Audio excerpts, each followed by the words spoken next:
आज राष्ट्रवादी काँग्रेसच्या कार्यालयामध्ये रिपब्लिकन पक्षांचे काही नेते व कार्यकर्त्यांनी पक्षामध्ये प्रवेश घेतला। या प्रवेश कार्यक्रमामध्ये राज्याचे उपमुख्यमंत्री अजितदादा पवार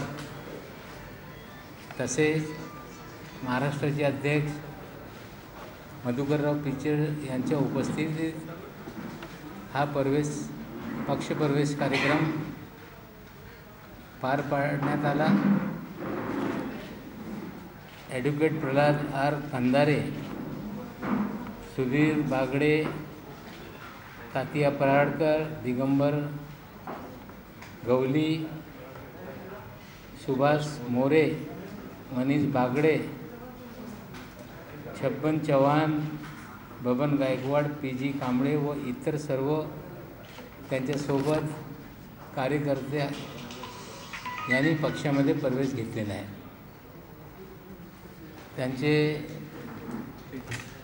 नेते खंदारे उपस्थित आहे। त्यांच्याशी आपल्याला काही प्रश्न विचारायचे असतील तर आपण नंतर त्यांच्याशी विचारू। मागच्या आठवड्यामध्ये आपण माहिती दिली होती की 3 फेब्रुवारी आयोजित करण्यात येणार आहे। मग काही ठिकाणी चुकून संख्यक मेळावा आयोजित करण्यात आलेला आहे। ते आम खास मैदानावर होणार आहे।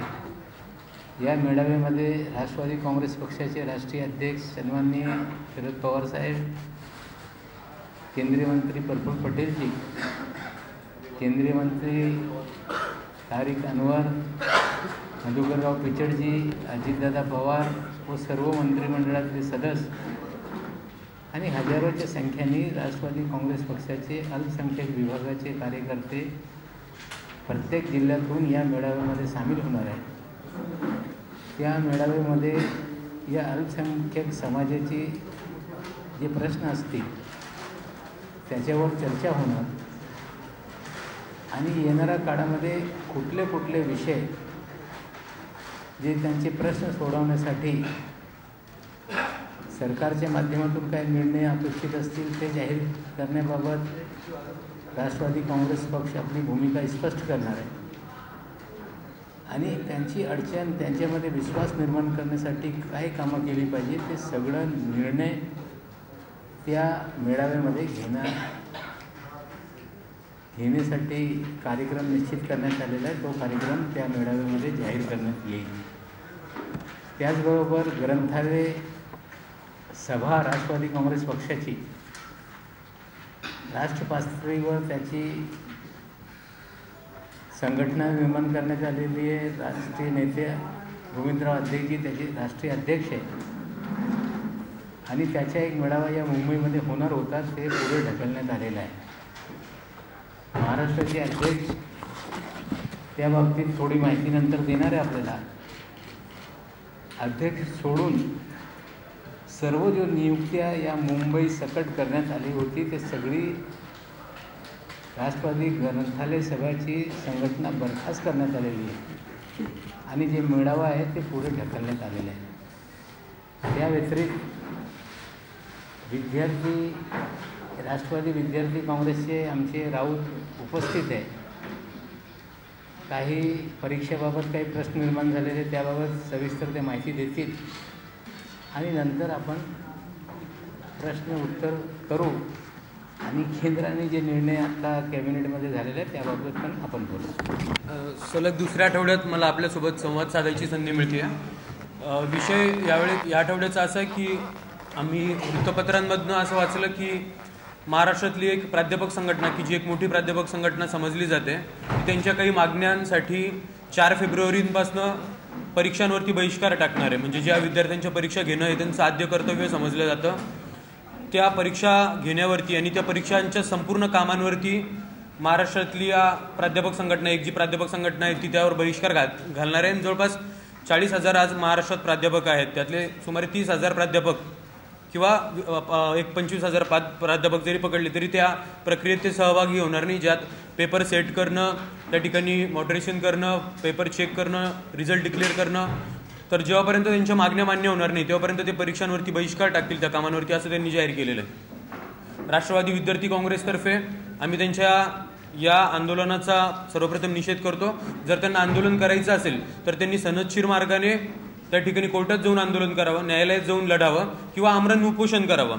स्वतःच्या जीवासोबत काय करायचं ते करावं, पण विद्यार्थ्यांना वेठीस धरून अशा पद्धतीने आंदोलन करू नये अशी मागणी राष्ट्रवादी विद्यार्थी काँग्रेसच्या वतीनं करण्यात आली आहे. त्यांच्या मागण्यांना आमचा विरोध नाही, पण ते ज्या पद्धतीने आंदोलन करतायत त्या आंदोलनाच्या पद्धतीला विरोध आहे. आत्ता राज्यात दुष्काळाची परिस्थिती आहे. विद्यार्थी ऑलरेडी त्या ठिकाणी ग्रामीण भागातले विद्यार्थी पेचात सापडलेत. आम्ही स्वतः दुष्काळीग्रस्त भागातल्या विद्यार्थ्यांसाठी फी माफीची मागणी केली होती. माननीय मुख्यमंत्री महोदय व उपमुख्यमंत्री महोदयांनी ती मागणी मान्य करत दुष्काळग्रस्त भागातल्या विद्यार्थ्यांसाठी फी माफी देखील केली आहे. त्याबद्दल त्यांचे मी यावेळी आभार देखील व्यक्त करतो. राष्ट्रवादी विद्यार्थी काँग्रेसने ती मागणी उचलून धरलेली होती आणि या प्राध्यापक संघटनेला आम्ही यावेळी हे आदरपूर्वक विनंतीपूर्वक विद्यार्थी संघटना म्हणून सांगू इच्छितो. जर ते 4 फेब्रुवारीपासून त्यांनी परीक्षांवरती बहिष्कार टाकण्याचा जर प्रयत्न केला तर राष्ट्रवादी विद्यार्थी काँग्रेस रस्त्यावरती उतरून त्यांना या बाबतीमध्ये विरोध करेल आणि आम्ही आमच्या विद्यार्थ्यांच्या स्टाईलमध्ये त्यांना उत्तर देऊ. ते प्राध्यापक आहेत, त्यांच्याबद्दल आम्हाला निश्चितच आदर आहे, पण त्यांनी विद्यार्थ्यांच्या जीवाशी खेळ करू नये. थँक्यू. आज केंद्रीय मंत्रिमंडळामध्ये गॅस सिलेंडरबाबत निर्णय घेण्यात आलेला आहे. 6 सबसिडाईज सिलेंडरची मर्यादा 9 करण्यात आलेली आहे. सर्वप्रथम या निर्णयाचे आम्ही स्वागत करतो आणि त्याचबरोबर जेव्हा हा मर्यादा ठेवण्यात आली होती तेव्हा त्या दिवशीपासून राष्ट्रवादी काँग्रेस पक्षाची भूमिका होती की देशामध्ये आपल्याकडे संयुक्त परिवारची संकल्पना आहे. 9 सिलेंडरची मर्यादा जे लहान कुटुंब आहे त्यांना पुरेशीर आहे, तरी जिथे संयुक्त कुटुंब राहत आहे त्यांच्याकडे एकच सिलेंडर आहे, त्यासाठी विचार करून ही मर्यादा 12पर्यंत करावी ही आमची पुन्हा मागणी राहणार आहे आणि त्यासाठी राष्ट्रवादी काँग्रेस पक्षामार्फत प्रयत्न पण सुरू राहणार आहे. दुसरा निर्णय डिझेलच्या बाबतीत केंद्र सरकारने घेतलेला आहे. 1,60,000 कोटीचे नुकसान दाखवून डिझेलचे किंमत वाढवण्याचे अधिकार सर्व तेल कंपन्यांना देण्यात आलेले आहे. त्याबाबत राष्ट्रवादी काँग्रेस पक्षाची यापुढे पण भूमिका होती की या देशातले जे शेतकरी आहे, जे ट्रॅक्टर डिझेलवर चालवत आहे, जिथे वीज पुरवठा होत नाही त्या भागामध्ये शेतकरी डिझेल पंप वापरून शेताला पाणी पुरवत आहे. या वाढीमुळे ते शेतकरी मोठ्या प्रमाणावर अडचणीत येणार आहे. त्यासाठी आपण तेल कंपन्याला अधिकार दिला असेल तरी आमची पुन्हा मागणी केंद्र सरकारकडे राहणार आहे की हे जे महाग गाडी वापरणारे लोक आहेत, SUVs आहे, जास्त किमतीची डिझेल गाडी आहे, त्याच्यावर ड्युटी वाढवून केंद्राने स्वतःच्या तिजोरीमध्ये जास्त पैसे जमवून घ्यावे आणि जर डिझेल स्वस्त दरामध्ये या ट्रॅक्टरसाठी शेतपंपासाठी देता येत नसेल तर या सर्वांना कॅश सबसिडीच्या मेकॅनिझम तयार करून शेतकऱ्यांना पैसे सबसिडीचे उपलब्ध करून दिले पाहिजे. शेतपंपाला जे डिझेल पंप वापरत आहेत त्यांना पण कॅश सबसिडीची योजना आणली पाहिजे आणि त्या पैशाची भरपाई करण्यासाठी या महाग गाड्यावर ड्युटी लावून तिथून पैसा उपलब्ध केला पाहिजे अशी आमची मागणी राहणार आहे. आणि केंद्राने 9 सिलेंडर केलेलं आहे आणि राज्य सरकारने अगोदरच निर्णय जाहीर केला होता की जर केंद्राने केला तर आम्ही हा निर्णय आमच्या परत घेणार. 9 सिलेंडरचा निर्णय केंद्राने केलेला आहे, त्याचे आम्ही स्वागत करतो. पण या भारतीय परंपरा अंतर्गत काही संयुक्त परिवार 2-3 भाऊ एकत्रित राहत आहेत, त्यांना 9 सिलेंडर पुरेशीर नाही.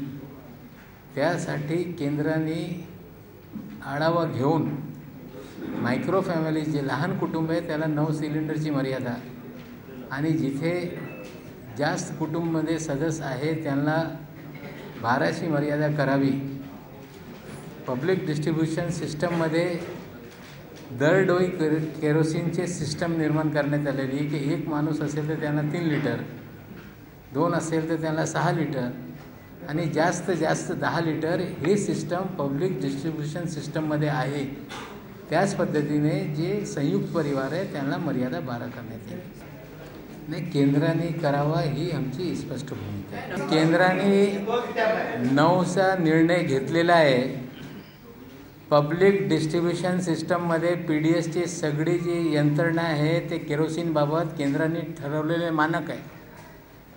जेव्हा आपण केरोसिनवर चालणारे जे कुटुंब आहे त्याला कुटुंब मर्यादेच्या अनुषंगाने मर्यादा ठरवलेली आहे. त्यासाठी जिथे संयुक्त कुटुंब आहे तिथे मर्यादा 12 करण्यासाठी राष्ट्रवादी काँग्रेस पक्ष केंद्राकडे प्रयत्न करणार आहे.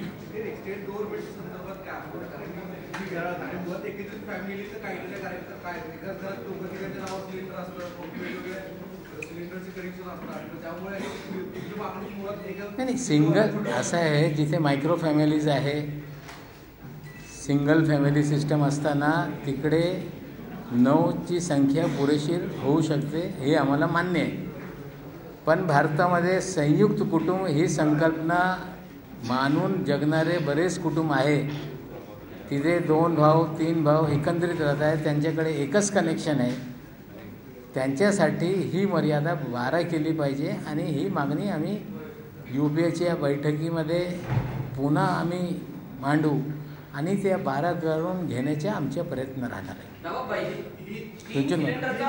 अधिकच्या 3 सिलेंडरचा बोजा घेण्याची तत्वतः तयारी सरकारने केली. निर्णय आता केंद्र सरकार 6 सिलेंडर देऊ की 9 सिलेंडर देऊ, संयुक्त कुटुंबाला देऊ की एकट्या कुटुंबाला देऊ, ती जी जबाबदारी आधी तुम्ही घेतली होती दिवाळीच्या तोंडावर ती जबाबदारी पुढे कंटिन्यू करणार का?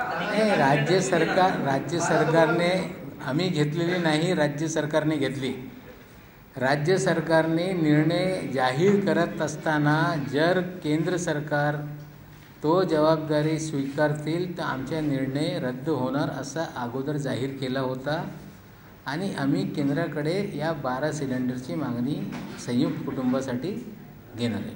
पंचवार नाही स्पष्ट संकेत मिळाले होते की नाही. आपल्याला आठवत असेल जेव्हा 6चा निर्णय झाला होता त्या दिवशी राष्ट्रवादी काँग्रेस पक्षाची स्पष्ट भूमिका होती की कुटुंब सदस्य हा मानक ठरवून संख्या ठरवली पाहिजे. सरसकट 9 सिलेंडरची मर्यादा केंद्राने वाढवून दिलेली आहे. संयुक्त कुटुंबाला हा पुरेशीर होणार नाही.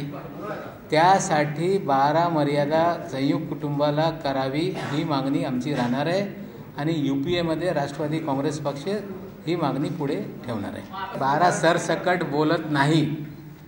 पब्लिक डिस्ट्रीब्युशन सिस्टम या सिस्टममध्ये व्यक्ती हा मानक ठरवून हा केरोसिनचा कोटा ठरवण्यात येते.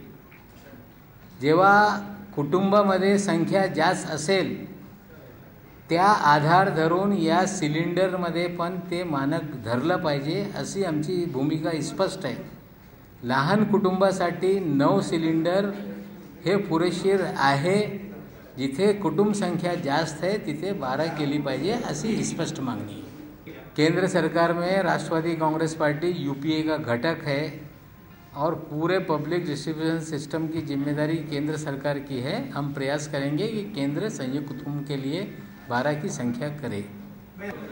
नाही, या बाबतीत केंद्राचा निर्णय आहे. PDSची सगळी सबसिडी ही केंद्र सरकारकडून उपलब्ध होते. राज्य सरकार इम्प्लिमेंट करणारी एजन्सी आहे आणि केंद्राकडून योजना तयार करण्यात येते. त्या अंतर्गत अंमलबजावणी होते. त्यासाठी UPAच्या सरकारमध्ये घटक असताना सरकारकडे आमची मागणी राहणार आहे आणि आमचे नेते UPAच्या बैठकीमध्ये हा मुद्दा मांडतील. संयुक्त कुटुंबाच्या निकष आहे जिथे की 2 कुटुंब 2 भाव एकत्रित राहत असतील तर ते संयुक्त कुटुंब मोजण्यात येते. नाही, निर्णय अपर्यायी परिस्थितीमध्ये तोटा कमी करण्यासाठी केंद्राने घेतलेला आहे असं जाहीर करण्यात आलेलं आहे. पण भाजीपाला जोपर्यंत शेतकऱ्यांना डिझेल स्वस्त दरात उपलब्ध झाले नाही डिझेल पंप जिथे आपण वीज कनेक्शन देऊन या शेती पंपाला सबसिडाईज रेटवर वीज पुरवठा करतो, जिथे वीज पुरवठा नाही तिथे डिझेलवर पाणीसाठी पंप शेतकरी वापरत आहे. त्यासाठी या पंप चालवण्यासाठी सबसिडाईज डिझेल त्यांना भेटलं पाहिजे. मच्छीमारीसाठी सबसिडाईज डिझेल उपलब्ध होते. शेतकऱ्यांना जर ट्रॅक्टरसाठी आणि शेती पंपासाठी सबसिडाईज डिझेल भेटले नाही, त्याच्यामुळे शेतकरीला आणखीन परिस्थिती गंभीर निर्माण होईल आणि त्या धंद्यापासून ते आणखीन कुठेतरी मागे जाणार, त्याचा रस राहणार नाही. आपण या देशामध्ये सगळं खत पुरवठा सबसिडाईज दराने करतो. त्यासाठी आमची स्पष्ट भूमिका आहे की ट्रॅक्टर आणि शेतपंप यासाठी लागणारं जे डिझेल आहे त्याच्यावर कॅश ट्रान्सफर करून कॅश सबसिडी त्यांना उपलब्ध करावी, ही मागणी राष्ट्रवादी काँग्रेस पक्षाची. कॅल्क्युलेट करून की एक शेतकऱ्यांना ट्रॅक्टर चालवत असताना त्याच्याकडे त्याच्या स्वतःच्या मालकीचे किती शेत आहे, किती बोरिंगवर तो पंप लावतो, हा सगळा ते कॅल्क्युलेट करून त्यांना पैसे ठरू शकत आहे. 15 मिनटं त्याच्यावरच बोलतो गुरुजी. स्पष्ट आहे, 9 सिलेंडरच्या स्वागत संयुक्त कुटुंबासाठी 12 सिलेंडर आणि डिझेल दरवाढीला जे परवानगी देण्यात आली आहे त्याच्यामध्ये ट्रॅक्टर आणि शेतपंपासाठी लागणाऱ्या डिझेलवर कॅश सबसिडी योजना सरकारने लागू करावी आणि पैसे उपलब्ध करून घेण्यासाठी जे डिझेलची ACBU महाग गाड्या आहे त्याच्याकडून पैसे उपलब्ध करण्याची यंत्रणा तयार करावी. ऐका ना, मागच्या 8 दिवस अगोदर जेव्हा ही बन्सल साहेबांनी वाढ जाहीर केली त्या दिवशी राष्ट्रवादी काँग्रेस पक्षाची भूमिका आम्ही जाहीर केली होती की त्यांनी हे दरवाढ केलेली आहे. राष्ट्रवादी काँग्रेस पक्षाची स्पष्ट भूमिका आहे की दरवाढीला विरोध नाही, पण ही दर्जा आणि सुविधा हे सुधारलं पाहिजे आणि त्याच्यासाठी काय काय करावं ही सूचना पण आम्ही केली होती आणि त्याच्यावर आपण कुर्ला तिलक टर्मिनस, कुर्ला स्टेशनबाबत काही मुद्दे उपस्थित केले होते आणि त्याच्यावर आपण भाष्य केलेले आहे. दुष्काळी परिस्थिति पे पवार साहब खुद अलग अलग डिस्ट्रिक्ट में 21 तारीख से उन्होंने पर्सनली जिला वाइज आढ़ावा खुद शुरू किया है. सतारा में, शोलापुर में आढ़ावा किया है. दूसरी तरफ राष्ट्रवादी दुष्काल सहायता अभियान के माध्यम से क्या क्या काम किया जा सकता है, सरकार जो करेगी वो ठीक है, लेकिन पार्टी का भी अभियान शुरू करने के लिए पूरी तरह से एक संकलन किया जा रहा है कि कितने गांव में क्या क्या परिस्थिति है, किस प्रकार से वो पूरा संकलन करके एक राष्ट्रवादी कांग्रेस पार्टी की तरफ से अभियान शुरू किया जाएगा. उसके लिए पवार साहब की उपस्थिति में बैठक होगी और कार्यक्रम को अंतिम रूप देके फिर आगे वो अभियान पार्टी चलाएगी. नाही, आता सातारा आणि सोलापूर जिल्ह्याला स्वतः जाणार आहे.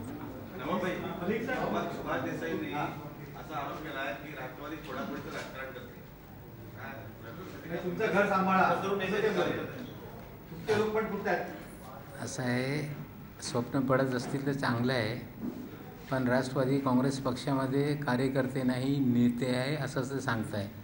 म्हणजे राष्ट्रवादी काँग्रेस पक्षाचे कार्यकर्ते यांच्यामध्ये नेतृत्व करण्याची क्षमता आहे हे शिवसेनेला मान्य आहे. आमचा एक साधा कार्यकर्ता पण त्याला नेता वाटते, त्या बाबतीत आम्हाला आनंद आहे.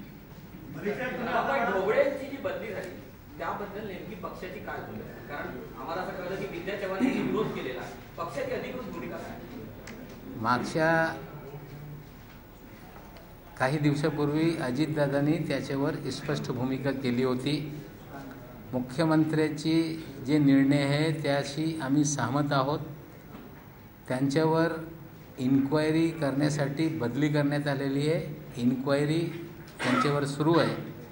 इन्क्वायरीमध्ये त्यांच्यावर दोष सिद्ध झाला नाही तर पुन्हा त्या जागेवर त्यांची पुन्हा नियुक्ती करावी अशी भूमिका राष्ट्रवादी काँग्रेस पक्षाची स्पष्ट होती आणि मुख्यमंत्र्यांनी पण त्या बाबतीत स्पष्ट केलेलं आहे. पण ढोबळेला घेऊन काही लोकांनी राजकारण सुरू केलेलं आहे. त्या राजकारणामध्ये फेरीवाला हा केंद्रबिंदू असून हा विषय सगळे निर्माण झालेले आहे. मुंबईमध्ये फेरीवाल्यांचा उद्योग हा गेले 2-4 वर्षापासून किंवा 10-15 वर्षापासून या मुंबईमध्ये नाही. मला आठवते की जवळपास 54 वर्ष माझी वय असताना सुरुवातीपासून या मुंबईमध्ये फेरीवाली मी बघतो आणि त्या अगोदरपासून या मुंबईमध्ये फेरीवाले आहे. त्यासाठी अधिकृतपणे जॉर्ज फर्नांडिस साहेबांनी बॉम्बे हॉकर्स युनियन तयार केली आणि त्या काळापासून या मुंबईमध्ये फेरीचा धंदा करणारे लोक आहेत. पण त्याची जसे जसे मुंबईचा विस्तार झाला फेरीवाल्यांची पण संख्या वाढलेली आहे. 97 साली तत्कालीन सरकारने हॉकर्स प्लाझा ही संकल्पना आणून दादरमध्ये हॉकर्स प्लाझा निर्माण केलं आणि फुल बाजार सगळं तिकडे शिफ्ट करू अशी भूमिका घेतल्यानंतर तरी फुल बाजारमध्ये फेरीवाले गेले नाही. त्याच काळामध्ये युवा संस्थेच्या मार्फत मुंबईतले फेरीवाल्यांची गणना करावी ती जबाबदारी देण्यात आली की गणना झाली. त्या फेरीवाल्यांकडून प्रति दिवस पैशाच्या रूपाने सेवा कर घेण्याची सुरुवात झाली. पण काही वाद झाल्यानंतर तो वसुली बंद करण्यात आली. त्यानंतर सुप्रीम कोर्टपर्यंत केसेस गेले. सुप्रीम कोर्टने केंद्र सरकारला गाईड केलं की तुम्ही राष्ट्रीय हॉकर्स पॉलिसी तयार करा. त्या अंतर्गत नॅशनल हॉकर्स पॉलिसी तयार करण्यात आली. राज्य सरकारला पण निर्देश आल्यानंतर राज्य सरकारने पण आपली राज्यस्तरीय हॉकर्स पॉलिसी तयार केली आणि प्रत्येक स्थानिक स्वराज्य संस्थेला नगरपालिका महानगरपालिकेला त्या पॉलिसीच्या इम्प्लिमेंटेशन करण्यासाठी सांगण्यात आलेले आहे. पण मुंबईमध्ये त्या हॉकर्स पॉलिसीची अंमलबजावणी होत नाही. त्यामुळे हॉकर्स काही रस्त्यावर बसत आहे, लोकांना फुटपाथवर अडचण निर्माण होते. त्यामुळे कारवाया होत राहत आहेत आणि धोबडे ACP असताना त्यांनी त्या डिव्हिजनमध्ये या कारवाईमध्ये सहभाग घेतला. पण पोलिसाला जे अधिकार आहे ते पोलिसने ते स्वतःचे अधिकार आहेत ते अधिकार वापरले पाहिजे. इतरांचे अधिकार कोणी अधिकारी वापरत असतील ते एक्स्ट्रा पॉवर ग्रॅब करून एखादा अधिकार वागत असतील ते गैर आहे. आमच्या स्पष्ट मत आहे. जरा मुंबईमध्ये जे फेरीवाले आहेत त्यांचे प्रश्न सुटले पाहिजे. मुंबईमध्ये जे फेरीवाले आहेत त्यांनी रस्त्यावर सुप्रीम कोर्टाचे जे आदेश आहेत त्याचे उल्लंघन होऊ नये ती भूमिका महानगरपालिकांनी स्वीकारली पाहिजे. पण हा सगळा होत असताना काही लोकांना मराठी अमराठी फेरीवाले असे प्रश्न निर्माण करून स्वतःची राजकीय पोळी भाजण्याशिवाय कुठलेही राजकारण दिसत नाही. फेरीवाला हा गरीब वर्ग आहे. गरीब वर्गामध्ये भेदभाव करून त्यांच्यात आपसात भांडण लावून राजकारण कोणी करत असतील तर त्याला आम्ही विरोध करणार आहोत. काही नेत्यांनी सांगितलेलं आहे कोणी मोर्चा काढून दाखवा त्याला उत्तर देऊ. या देशामध्ये राईट टू प्रोटेस्ट प्रत्येकाचा अधिकार आहे. शांतीपूर्वक परवानग्या घेऊन कोणीही मोर्चा या राज्यामध्ये मुंबईमध्ये देशामध्ये काढू शकते.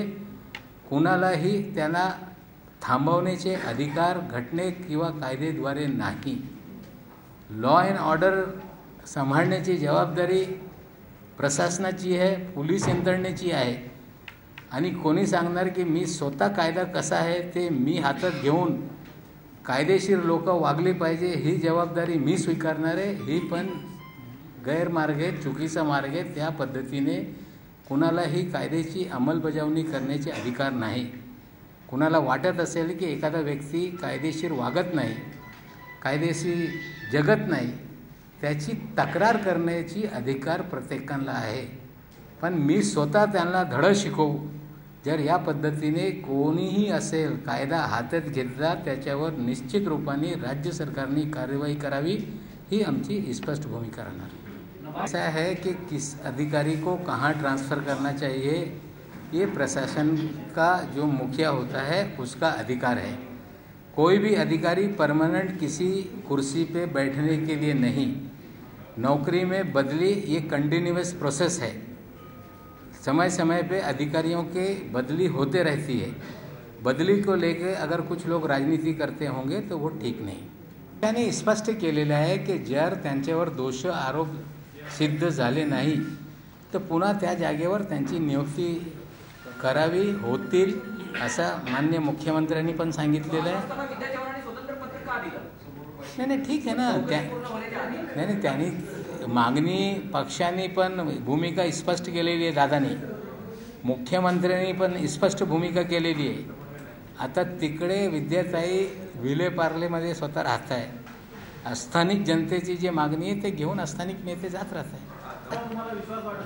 नाही सरकारतर्फे सगळे नियम तयार करण्यात येत आहे, निधी जाहीर करण्यात येते, पण या देशामध्ये सर्वसाधारण जी जनता आहे ते सरकारचे निर्णय, त्याची प्रक्रिया, त्याची अंमलबजावणी सरळपणे होत नाही हे आम्हाला मान्य आहे। त्यांना सहायता करण्यासाठी की सरकारची कुठली कुठली योजना आहे ते माहिती देणे, त्याची अंमलबजावणी करणं हे सरकारतर्फे जी योजना आहे ते तर राहणार आहे।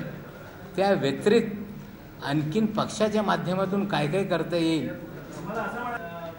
योजनेमध्ये लूपहोल नाही, पण जे प्रशासकीय अधिकारी असतात ते अंमलबजावणी जनतेची जी मागणी आहे, इच्छा आहे, त्यांना कसं हे सगळे निर्णय त्यांच्यापर्यंत पोहोचवणं, मला वाटतं त्याच्यात नेहमीच लेकुणा राहत आहे, त्रुट्या राहत आहे। जर राजकीय कार्यकर्ता त्याच्यात सहभागी झाले तर ती योजना स्पष्टपणे त्याची अंमलबजावणी होते आणि त्या सगळे सरकारचे निर्णय त्याची अंमलबजावणीसाठी पक्षाचे कार्यकर्ते कामं करणारच आहे। त्या व्यतिरिक्त पक्षातर्फे आणखीन काय काय करता येईल ते आम्ही निश्चित करून ते करणारच आहे।